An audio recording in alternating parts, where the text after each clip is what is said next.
یہ رضا حاصل کرنے کے لیے کا جو سب سے بڑا ذریعہ ہے وہ لینگویج ہے۔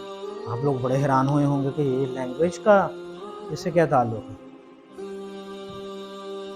دیکھیے یہ میری یہ بات وہ شخص بڑے احسن انداز میں سمجھ جائے گا جس کو لکھنے کا تجربہ ہے، جس نے کبھی زندگی میں 2 لائنیں تخلیقی انداز میں خود لکھی ہوں، اس کو میری یہ بات اسے فوراً سمجھ آ جائے گی۔ دیکھیے میں جب بھی کچھ لکھتا ہوں نا تو لکھنے سے پہلے میرے ذہن میں کیا پیدا ہوتا ہے؟ خیال۔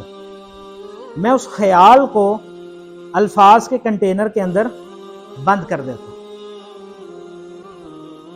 خیال کو الفاظ کے کنٹینر میں بند کر دیتا ہوں۔ یہ کنٹینر جاتا ہے ABCD کے پاس، وہ اس کنٹینر کو تب کھول سکے گا جب اس کے پاس زبان کی اہلیت ہوگی۔ اگر اس کے پاس زبان کی اہلیت نہیں ہے تو وہ یہ کنٹینر کھول نہیں سکے گا، اس میں سے خیال نہیں نکال سکے گا، اور اس خیال کو سمجھ نہیں سکے گا، اور جب سمجھ نہیں سکے گا تو اس کے اوپر تنقید کہاں سے کر سکے گا۔ تو درمیان میں کیا چیز رہی؟ انڈرسٹینڈنگ کے درمیان میں جو سب سے بڑی ہرڈل ہے وہ کیا ہے؟ لینگویج۔ اچھا کیسی لینگویج؟ کیسی زبان؟ جو ہم روزمرہ بول چال میں استعمال کرتے ہیں؟